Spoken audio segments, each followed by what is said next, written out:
Hi YouTube, it's Kathy, and this is my weekly entertainment wrap-up for May 30th through June 5th. This week I read 2 books, I watched 4 shows, and I listened to 2 books.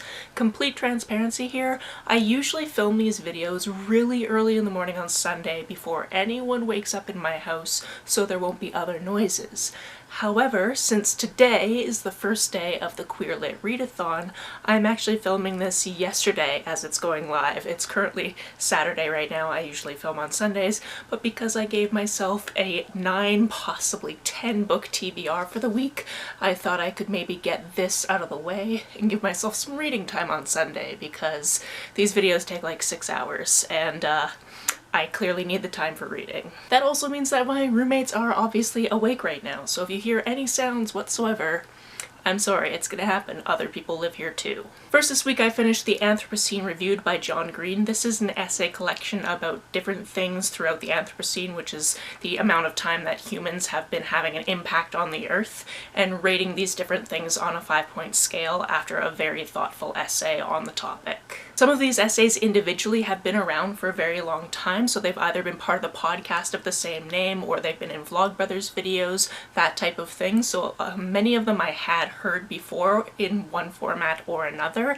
However, they are just so thoughtful and interesting, and I loved seeing them all tied together in this collection. I've also had the honor of seeing 1, if not 2 of these at one of the PodCons I went to. There were only ever 2 versions of that event. I went to both of them. I can't remember which one this was at, but I remember seeing John just up on the stage at a podium reading these out loud. And just the depth to which he goes into in these different things that you maybe never thought of before is just profound and interesting. It makes you want to learn more about whatever the thing happens to be, whether it's Canadian geese or Diet Dr. Pepper or plagues. Additionally, because I am so familiar with his work, while reading the book I actually read it in his voice in my head, which is an experience I give 5 stars. Speaking of 5 stars, the other book that I read this week is Crosshairs by Hernandez, and oh my goodness, this might end up being my favorite book of the year. Crosshairs takes place in Toronto, and our protagonist is a gay man with a mixed background who is a drag queen who is currently on the run from an oppressive regime that has popped up in his city. At this point there have been some climate crises, and because of this,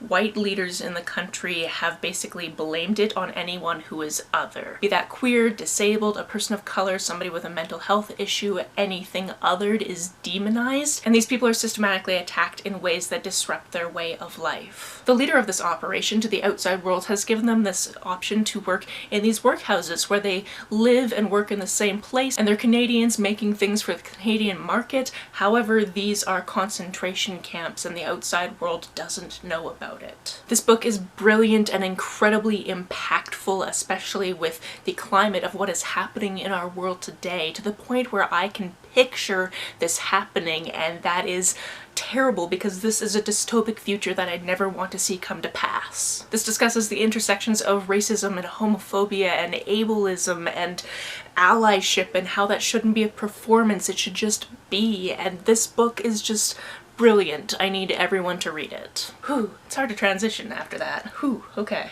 On to what I watched this week, the first thing being Bones. We are in the 12th season, which is a very short season. It's only a 12 episode season, I believe, so we've only got a couple of episodes left until we have to decide if we move on to a different show or if we go back to the beginning, because we actually started somewhere in the 5th or 6th season. Previously, I'd forgotten that a character that we left behind in the 5th or 6th season that's only popped up once or twice since comes back at the end of the 11th, so that was interesting, and I liked seeing that come back. And my vote is leaning to going back to the beginning and rewatching all of the episodes, especially because that character will be in them, and that character is quite intriguing. We are also in the final season of Malcolm in the Middle, and these are all episodes that I've never seen before. However, there was one where Reese's old army buddy came to visit, and she is actually played by the girl that played Alex Mack on that TV show, as well as the younger sister in 10 Things I Hate About You, so we liked just seeing her popped up, especially because we just rewatched that movie. A new batch of episodes of Jeopardy came to Netflix, so obviously we watched that.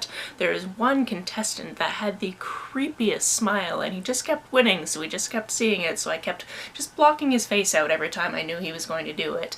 But yeah, he made me feel very inadequate because he was 23 years old and knew everything, and my brain just doesn't work fast enough to answer Jeopardy questions. So I can't even imagine not only coming up with the answer, but then having to phrase it in the form of a question. That would be my downfall. And finally, just before filming this video, I watched RuPaul's Drag Race Down Under, which was the episode where they have the makeover challenge, so the queens are making over rugby players into their drag daughters, and that is always a fun challenge.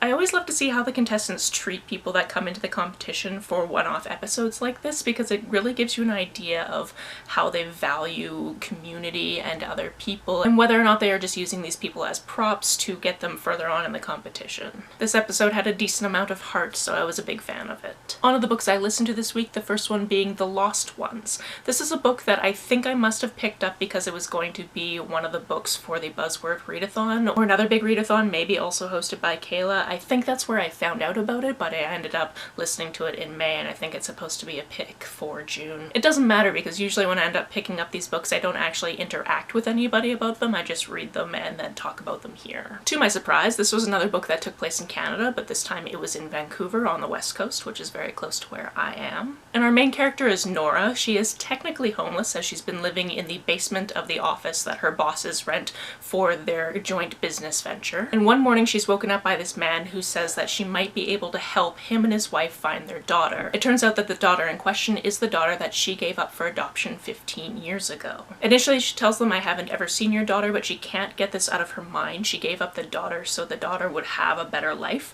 and the fact that she's gone missing now doesn't sit right with her, so she starts using the skills that she's acquired being a researcher for her bosses to try to figure out what happened to her daughter. Through this narrative you get to see some of her background, and it really goes on a lot of twists and turns. It is the first in a series as well, so I'm looking forward to seeing what else comes of the series. Not only is the premise interesting, but it touches on different social issues facing Canada right now, so I found this a meaningful and intriguing book outside of the plot. The other book I listened to this week was Caste, The Origin of Our Discontent by Isabel Wilkerosn. This is an extremely comprehensive history of the caste system in North America.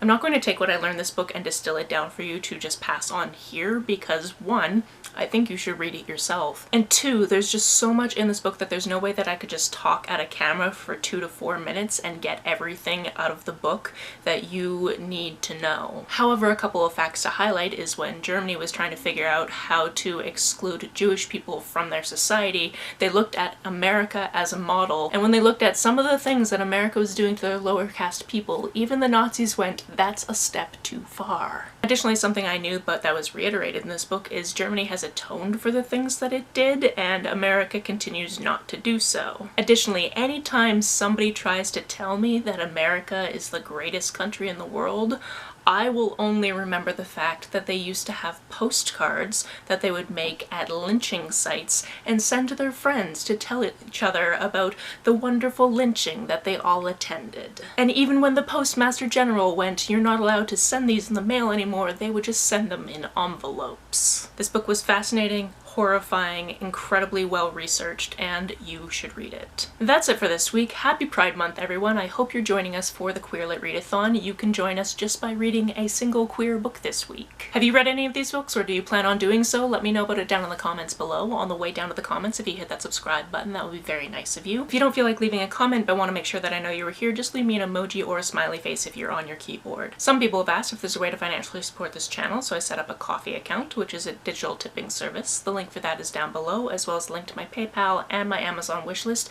in case you would like to buy me a book. You can like and share this as you see fit, and I will see you very soon. Bye!